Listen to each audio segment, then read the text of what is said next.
Hi, everyone. Thanks for choosing to spend some time with me here today. My name is Jason Allnut, and this is my presentation on industrial control systems related cybersecurity events and malware, and specifically the 5 listed here on my title slide. Before I begin, I feel necessary to say thank you to GRIMMCon for giving me this opportunity to speak with you all today. This is my first chance to present at a cybersecurity conference, and I'm just incredibly grateful and excited to be here. So with that out of the way, let's go ahead and get started. So a little bit about myself. I studied electrical engineering in college. I did have a concentration or a focus in power systems.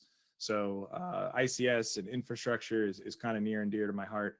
While I was in college, I got a chance to intern at a small power plant here in Maryland, which was a wonderful experience and gave me a lot of hands-on experience in the field. But from there, I went on and became an RF test engineer with the nationally recognized test lab. And then that led to my current role as a program manager with IEEE. And before I go on any further, I do need to put out the disclaimer that the thoughts and perspective and opinions here are solely my own and do not reflect that of IEEE or any of my past affiliations. So just want to throw that out there. I'm sure people are used to hearing it, but yeah. So a little bit about this presentation. This is a pet project of mine. I'm not a cybersecurity professional. I'm actually an enthusiast and a hobbyist. And ICS cybersecurity is something that really gets me going. And I think there's a lot more people like me. So I made this presentation for electrical engineers who might be in the industrial sector or work on power systems and hear about Black Energy 3 or Triton or Stuxnet, but maybe haven't had a chance to dive in any further. So hopefully this can be a little bit of a primer on those for them. Also, same goes for cybersecurity professionals who aren't in the ICS space, right? There's a lot of opportunities now, a lot of jobs opening up in ICS. So hopefully this presentation can be a tool for them as well. And then anyone else who will listen. Like I said, I'm a hobbyist, I'm an enthusiast, and I suspect there's other people like me who might really appreciate this information and sort of the way I've laid it out here, which you'll see in a minute. So what you can expect, I've tried to summarize these 5 malwares and events as best I can. So there's a slide with some bullet points, there's some images, there's some icons, and just gonna do like a really quick summary of each of them. I've also tried to add some additional tidbits and perspective, my own perspective, with my background in electrical engineering and power systems. So hopefully the people appreciate that. And then just be, just helpful tools, right? So I really tried to put things in here that people can, come back to if they want to say, oh, which event was which, who was involved with what, who are the players, what was important about that or this. So I've tried to put in some helpful tools in here. And like I said, you'll see more of that as we go ahead through this. So the first event or malware here is Havix. There's a reason why I started with Havix. It's a little out of place chronologically, but I thought it was a good place to start. And again, here I've tried to put in some images to jog people's memory and put some images with wherever they're going to store this in their brain. Havix. Havix is a malware that included an ICS module, which is why it's considered one of the ICS malwares. It was discovered in 2013. Its sole intent, its real intent was espionage, enumeration, discovery. It didn't really have any damaging effects or intent as far as I know, or as far as my research could tell me. But yeah, it was solely just to give attackers, if you will, insight into OT networks, operational technology networks and environments. There wasn't really a target event, site, country. I did see some reports that say United States and Europe were the sole focus.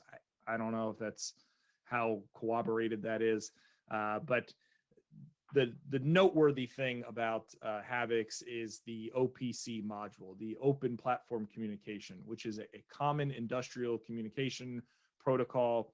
I'm not very familiar with it myself, but if you participate in any ICS capture the flag events, or just even research this stuff even a little bit, you're going to see OPC quite a bit. And Havix included a module that was able to do an OPC scanner, right, and enumerate OT environments based off of this OPC protocol. Some common protocol ports that the scanner looked for, I've highlighted here in this third to last bullet point, port 44818, 105, and 502. I tried to align those with common protocols that are out there. I'm not sure how relevant that is, but these are common ports that industrial manufacturers and vendors use, and so that's what really kind of gives this away as ICS related. The other interesting part about Havix that I like to point out is the intrusion or distribution or propagation of the malware. And so I've put some helpful icons here, but phishing emails, which I think a lot of people are familiar with now, Trojanized software, software with like it says, a Trojan piece to it, and then watering hole attacks. And watering hole attacks, as I was doing this research, kept coming up as a real interesting part of this. So the idea is that the attackers monitored websites that industrial engineers, or not industrial engineers, but engineers in the power and energy sector or in industrial environments would frequent. They infected those websites so that when the engineers went there, they were downloading malware instead of whatever they were expecting to download or receive. So the last part of all of these is I do try to align the attribution. I know that's a taboo subject, but it seemed remiss not to include it because it is well documented in lots of places. So do with that what you want. I'm not going to pay too much mind to it, but I did include it in my little scorecard here that you can see on the right. So with any of these events and malware, it's important to bring up the Purdue model. This is obviously very well known among probably the cybersecurity community, very well known around the ICS cybersecurity community, but electrical engineers probably don't really think about this all that much. And what this is, the Purdue model, is it breaks down the segmentation between corporate enterprise IT networks, kind of the traditional IT networks that we all think about with an organization, down into the different layers when the industrial control engineers come into play, right? Your SCADA engineers and your field techs, and just all the way down to the devices there in level 0 that actually do the work, the actuators, the sensors, the conveyor belts that move, and whatever else have you. So I like to show this because with all of these events and malware, they all have a part where a pivot from the IT, the traditional enterprise network, into the OT environment took place at some point, right? And so this kind of helps illustrate, how that might happen or where that might go. So I hope people appreciate that. Also, I try to include the MITRE ATT&CK ICS framework TTPs for each one of these. In a longer version of this presentation, I would try to go into some of these different TTPs, some of the more common ones, and the common mitigation or remedies for them. That was some great feedback I got from another person out in the industry to always talk about mitigations, but unfortunately I don't have enough time here today, but I did include this. I think it's good visually. Stuxnet. Stuxnet is the most probably well-known malware talked about whenever you talk about ICS cybersecurity. Probably don't need to tell anybody here that. I know a lot of people probably roll their eyes when they hear it because, oh, here we go again. But as I was doing this project, this was the most exciting part for me because it's just such a dense topic, and it has no end. It feels like, whether you're talking technically or geopolitically, or just down to the individual people and their narratives. It's just extremely fascinating, and it really kind of reminded me of another event that if you ever go to a power and energy conference, you're absolutely going to hear almost to the same cadence that Stuxnet is, and that's the 2003 Northeastern blackout. This satellite picture here shows it, there's a blackout happened in 2003, spanned all the way from Ohio to New York, down to Maryland, up through Canada. And it's widely widely known, widely talked about. It's a great use case. And I think, I wanted to put the 2003 Northeastern blackout and Stuxnet sort of on a similar plateau, if you will, as just wonderful use case examples that there's just endless amount of things to learn from. But what was Stuxnet? It was a incredibly complicated malware. Its target was the Siemens PLCs that eventually controlled the centrifuges for a uranium enrichment process in Natanz, Iran. What usually gets talked about with Stuxnet is the 4.0 days. And when I was putting this project together, I thought it would be really fun to go and find the actual, write-ups of those CVEs on NIST's website. And I've included those links here if anyone else is interested. One interesting piece that I just can't get over, and I always talk about now, is that actually a 5th 0 day was sort of included in the Stuxnet development in an earlier version, and I found that to be incredibly fascinating.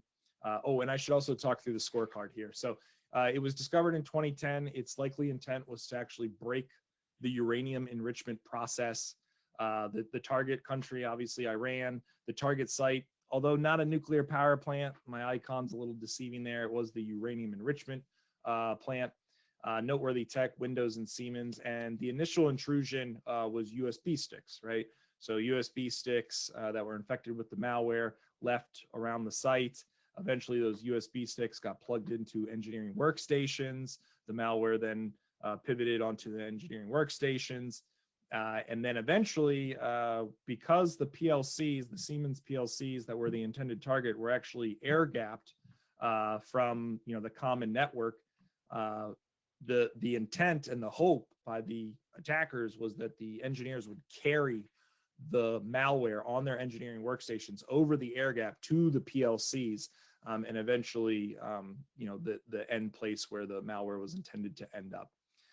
The malware would then plant itself on a PLC and then start to control the converters that controlled the speed of the centrifuges. And centrifuges are incredibly delicate, fragile machines. I mean, they're big spinning machines, but they're kind of fragile in nature. And so any kind of manipulation of them can eventually end up tearing them apart. Attribution is the United States and Israel. That's well documented and talked about, although never confirmed. Again, do with that information what you want. So what I think is lost, maybe not lost, but we're in the day and age of ransomware, right? Ransomware everywhere, and ransomware, when it shows up, it's loud and it's noisy and it makes itself known. Hey, I've come and I've encrypted your files, pay me money.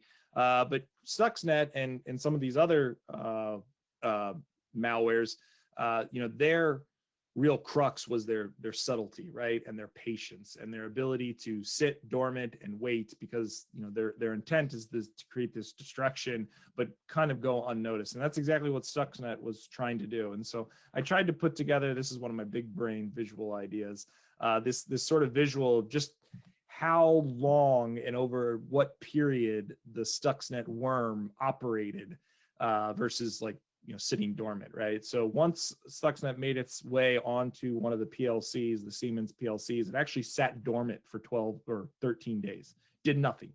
Well, technically it recorded and logged what was going on, but on that 14th day, it would then increase the speed of the centrifuge from 1064 hertz to 1400 hertz for 15 minutes. That's it, for 15 minutes. And for that 15 minutes, the malware was also able to replay what it had recorded from the previous 13 days and give back to the control center, what was a normal reading.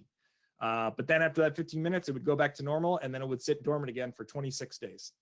And then on the 41st day there, for 51 minutes, it would decrease the speed from 1064 hertz down to 2 hertz.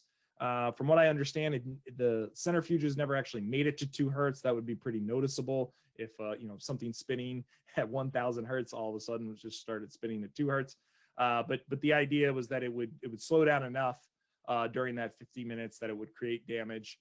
And then after that 50 minutes, go back into a dormant state, wait 26 days, and then repeat the process. And if it hadn't already created the damage in the centrifuge, it probably would on its next iteration. So you're looking at 65 minutes of manipulation over 67 days. And I just think that's just the most fascinating part of Stuxnet that I like to tell people is, when these things are in your system, they can play the long game. They can play the long con, and Stuxnet sure is a great example of that. Again, TTP is much more complicated than Havix, a lot more highlighted here. I greatly encourage everybody to look these up if you have time. Black Energy 3. Black Energy 3 and Crash Override are always spoken about in tandem. You'll see why here in a minute.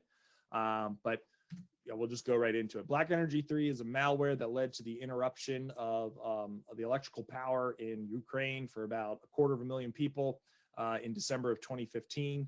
Its intent was to turn out the lights. That's an oversimplification, obviously, but I think it kind of describes it pretty well.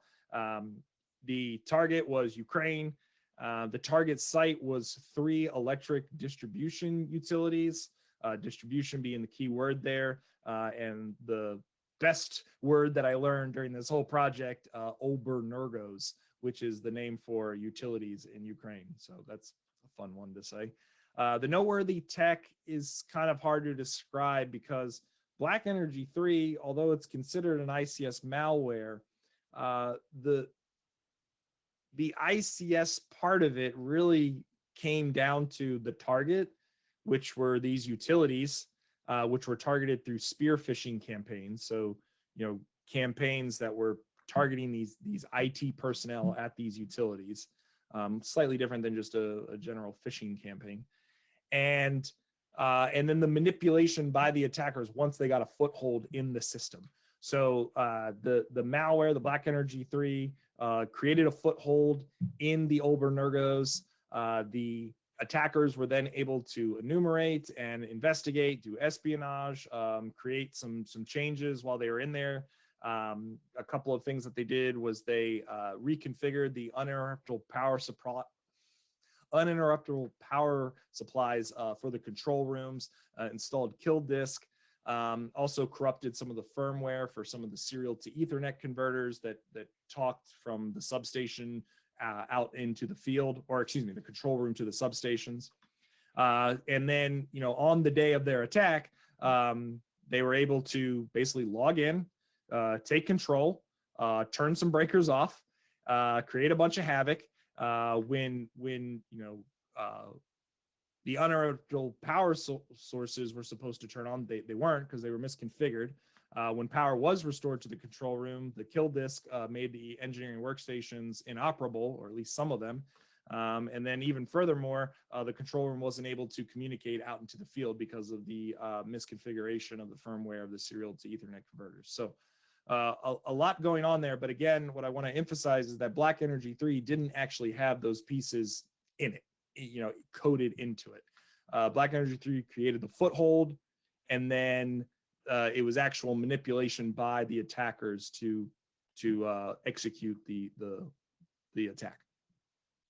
Again, it was attributed to Russia and the APT group Sandworm. We'll talk a little bit more about this in the next one. The TTPs here, much more scarce. I'm not really sure why. I just collected this information from MITRE Attack Frameworks site. So, do with that what you wish. But then Crash Override. So Crash Override, again, in tandem with Black Energy 3, because again, it was Russia attacking Ukraine. Crash Override, almost 1 year to the date, which has got to make for a frustrating year. Oh, yes, this. I always appreciate when people point out the obvious to me, because what's obvious to one person isn't always obvious to another person. And I've actually been asked this question: what is the difference between Crash Override and In-Destroyer? They mean the same thing. They're just the same event with 2 different names by 2 different organizations. Dragos coined this Crash Override. ESET out of Slovakia coined this In-Destroyer. But for the most part, they're the same thing. So please don't let someone trip you up with that. But yes, Crash Override took place in 2016. Again, the likely intent was to turn out the lights, target country Ukraine. The difference with Crash Override than Black Energy is the target here was actually transmission transmission utilities, which I'll talk about in a little bit, but that's a big difference that I like to harp on. And another big difference is crash override actually included the ICS modules to enumerate and infiltrate and make manipulations to the system on its own. So it didn't necessarily need that attacker remote access to come in and make changes and execute the attack. It's considered a malware framework, and I've highlighted some of the communication protocols that were included with the malware. But something that is really great that's highlighted well in industry and a lot of these papers and talks is that it would be very easy to include other protocols into the malware framework. And one such protocol that gets referenced a lot is DNP3, which would make crash override a little bit more applicable to North America's grid. And I don't think it should stop there either, right? DNP3, Modbus, 2030.5. I'm listing some IEEE standards, but yeah, so just something relevant. You know, if somebody says, "Oh, crash override, that was only in Europe," it could be applicable here in North America if somebody, I guess, took the time.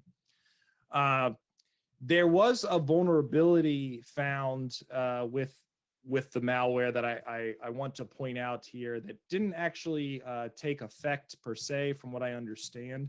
But what they found was that crash override was able to put some of the Siemens Ciprotech relays into a firmware update state that made the relays look like they were operational, but in fact were not operational. They were actually waiting for a firmware update. And if you, well, I guess I didn't mention this, but with Black Energy 3 and crash override, one of the things that was discovered was that Ukraine's electrical grid has a lot of legacy equipment and a lot of engineers who know how to do manual overrides. And that really helped in its ability to come back online so quickly versus, you know, a more digital or automated grid, maybe like we have here in North America. And so if you think about it, with these relays looking like they're functioning and a bunch of engineers manually putting the system back online, thinking, oh, I've got protection down the line because that PLC is working, that could create a lot of damage if it really had worked the way that it was intended. Thankfully, it didn't work that way. But I want to bring this up because these are the types of things that engineers need to be watching out for, right? This in-between firmware update state that people probably see every day with like, oh, that's just the way it works, don't worry about it. You know, these are the things that attackers are really going to harp on and pounce on as an opportunity. So just wanted to bring that up. Again, Russia, Sandworm. There's a book by Andy Greenberg called Sandworm that's just an incredible read. And so I got a lot of information from that, and I just wanted to give kudos. So again, TTPs. As I mentioned before, Black Energy 3 looked at the distribution system, and crash override was focused on the transmission system. And that's a big distinction here. The intent of this slide deck and this presentation is to really line these events up next to one another and be able to tell, you know, what one event targeted and what the other one targeted, and, you know, kind of pick and choose, you know, what applies to you. So hopefully this helps. I'd love to talk more about this, but yeah, if you have any questions, please hit me up. Also, I think it's good to put into perspective, you know, these events compared to some other ones. So I spoke a little bit about the 2003 North American power outage, affected about 55 million people, 23,000 megawatts lost, lasted 4 days. If you think about this year, with the 2021 Texas energy crisis, affected about 5 million people, lasted 3 days. Black Energy 3 and crash override lasted 6 hours and 1 hour, respectively. I'm not trying to downplay these events. I just want to put in perspective, you know, the doom and gloom perspective that a lot of people can have when it comes to these sorts of things. So, you know, we're still battling Mother Nature and physics and time and all those things. And these events, you know, don't necessarily compare, but I think the potential's there and people can see, you know, the capabilities.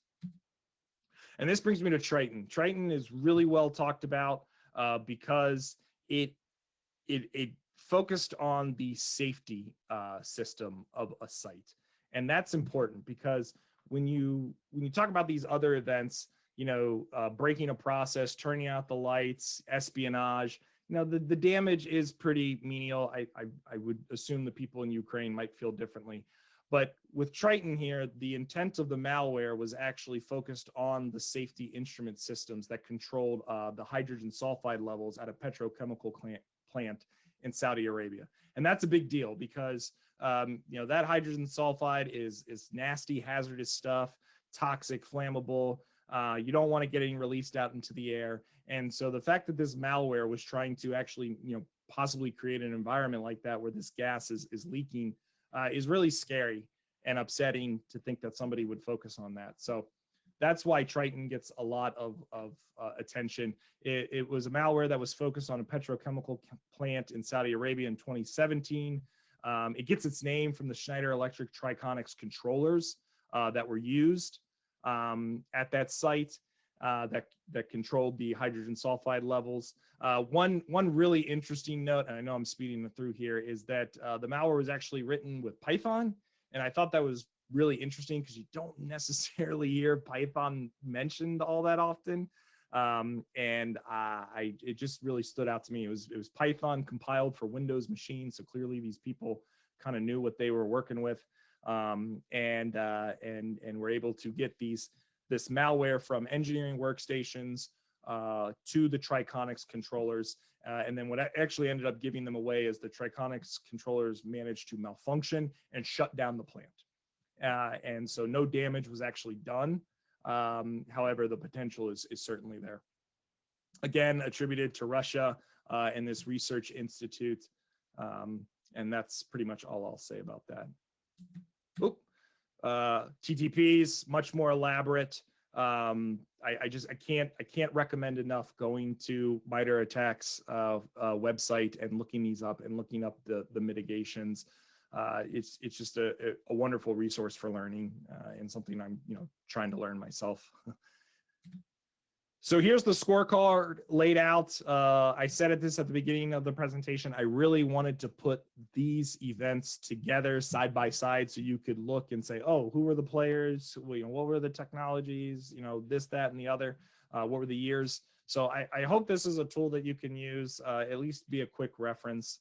I would love to know additions if somebody's got some good suggestions. So please, again, hit me up and let me know what you think of this.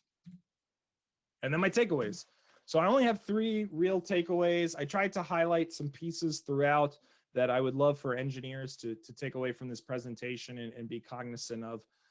But these 3 takeaways are the ones I wanted to leave you with. The first one is ICS cybersecurity is extremely fascinating. I'm a hobbyist, I'm an enthusiast. I think there's a lot of people like me. There's multiple different avenues for entry, whether you're a programmer or a cybersecurity or electrical engineer or whatever. So I think there's a lot to be learned here and a lot of places where you can say, oh, I think that's interesting. I'd like to learn a little bit more about that, or that relates to me. So second is that these events together create just an incredible laundry list of use cases and examples and things to be learned and applied to your industry or somebody else industry. So these events are not all the same. They are not all just ICS events, right? They are all unique and there's a lot to be learned. And I think stacked up together, they make for an interesting learn. And then lastly, our infrastructure is incredibly fragile. We're battling physics, environment, time, and cyber threats is a new threat vector that we have to take into account. And so I just wanted to kind of leave people with, it needs to be taken seriously and it needs to be expected.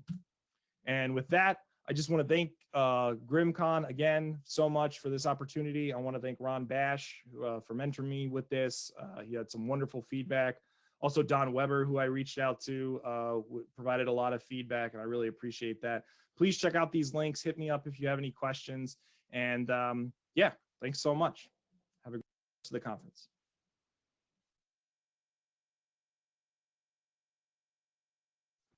All right. I'm gonna leave this slide up just for a little bit so anybody can hit them up maybe possibly actually scan that QR code. I know I'm not going to, but anybody else? Who's feeling ballsy? Someone do it and let us know what happens, because I'm too paranoid to do that.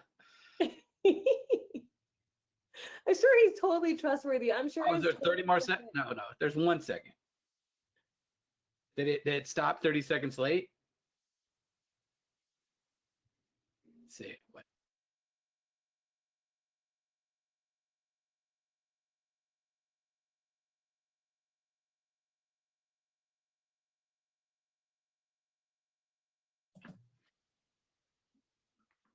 All right, awesome.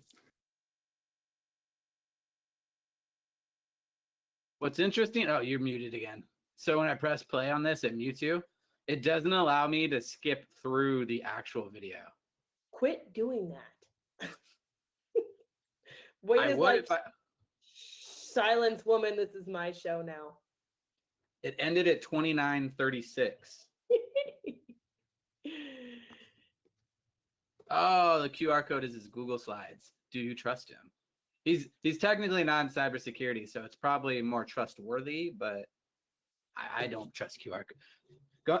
This just brings me to COVID and trusting QR codes everywhere. It's a scary time. I let my wife scan before I did. Scan the QR code to see our menu. You have no idea how much I qualmed with that, and I was just like, I had to start looking at menus ahead of time, because I was just like, please give me a paper one. Like, I'm not scanning your random QR code. No. All right, who's got some questions for Jason? Honestly, that was an awesome talk. Jason, I wish you were in the chat. You seem like a very good presenter and a very. He's in chat. He's there. Well, I meant the video chat, not this. I meant in here, not you there. wish you was presenting live. But that was. Oh well. Okay, let's see. Do you have Jam-packed, so much value. He talks quickly like me. He's like, oh God, I can see that I'm getting low on time, but I have a lot of information I want to impart onto you. So let's go, go, go, go, go. Ooh. There you go. I entered you into panelists. So if you have a mic and a camera, you can talk. Wade is all about that outsourcing life. Ah, there you go. Okay, I'm gonna close the video. Can you hear me? Yes. Okay. Can you see me? Yeah. Okay. I can't see you guys. I wasn't expecting to do this, so I'm not properly dressed or placed. Yeah, thanks. I gotta figure out how to get rid of the actual video. When I try to quit it, it doesn't go. Yeah. Oh. Yeah, the last 30 seconds was more or less just me thanking GRIMMCon, everybody who listened to me babble, and then also Ron Brash, who mentored me. He had a lot of good feedback. He's a great resource. He like studied a lot of these things, so it was really great to get his perspective. I'm actually really curious what Vivek thought. Kind of wish my presentation was before his. Yeah, I don't know if anybody has any questions. I will say that I recorded this thing like 4 times, and like the first 2 times it came in at like 50 minutes, 47 minutes. So yeah, there's a lot of extra information in here that I was trying to cram in, but no, that was perfect for your first talk. That was really good. I saw the time and you're like 30 seconds under. I'm like, oh, he's got it. He's got it good. But for someone who isn't even in the field, that was excellent. Like, thanks. Just to say it again, that almost reminded me like the Darknet Diaries readings, right? It was enough to where anyone who's cybersecurity is really going to appreciate it, and enough for anybody to be able to understand it and go further. But yeah. Yeah, I really appreciate you saying that, because that's kind of the middle ground I was targeting. I'd love to do a more technical deep dive. Obviously, that would require a lot more of myself, and I still wanted it to be like entry level enough where like I say, you could share this to like your electrical engineering friend and be like, look, this is why these things are important. Like here's what I mean whenever I reference Stuxnet, and they might say, oh, I get it now. So Oh, you did awesome. Wow, you did better than me on my first talk. So Thanks. I wasn't privy to Wade's first talk, so I can't comment. But no, I definitely like was very sucked in, and Cool. Very cool. it's definitely some Yeah. cool information. Thanks. Yeah, and my links there, I actually share all my resources, all my citations, and even some like longer write-ups. You know, if you're looking for a place to like dive more in, it's all there. And yeah, it's fun stuff. It looks fun. I've never really had everything broken apart like that. Like I've always like, oh, I understood that it went after this and it made this do that. And it's like you never know why or how. And like I would love personally to know a lot more about that side of things. Yeah, for sure, for sure. ICS, I think, is really different than a lot of the other cybersecurity facets. You know, one of the main things, and I'd love to hear Vivek's take on this, but you know, when you get down to the PLCs and the RTUs, you're talking about like a lot of proprietary systems, a lot of rudimentary systems. You know, one of the big things they talk about with ICS pen testing and stuff is like you can't just do a normal scan because you'll take everything offline and then you'll shut down a plant and then ruin everyone's day. I've heard some stories about that. yeah. And so like I really appreciate those things, that sensitivity and that challenge, and just all those you know, like I say, proprietary technologies and stuff. It's what I studied in college. So I don't know. I hope other people get excited about it. I hope it doesn't scare other people. I hope other people look for ICS opportunities because I think there's a lot out there. And There's professionals can have. yeah, there's definitely so much in ICS, and ICS is one of those things that it's so hard to do because everyone's doing it different. There is no standardization, there is no uniform standard, there is no gold standard. Like it's so hard. Yeah. What are some of the training resources really for ICS? Like I don't even know. Yeah. So CISA has some free training, the Cybersecurity and Infrastructure Security Agency that I know of. Obviously, SANS has a ICS course. I've heard of some other things. I think some of the national labs, like Idaho National Labs, but I'm not sure if those are public or not. They aren't. A little bit more. I've heard of Idaho Labs and what they've did there, but I've to like give me a little background. I've also worked in the power industry for a little bit, and okay. So they flirted with sending me to the Idaho Labs testing thing, but I heard all Gotcha. that, and it sounded super cool, but I never got to go. Yeah. I mean, I'm not in this space. Like I don't really have the capacity to justify going with my current employer, but I have heard of people mention it, and it sounds like it's really good. And but there is a lot of freely available stuff too, which is where I got all my information. So yeah, Awesome. it's out there if you want to find it.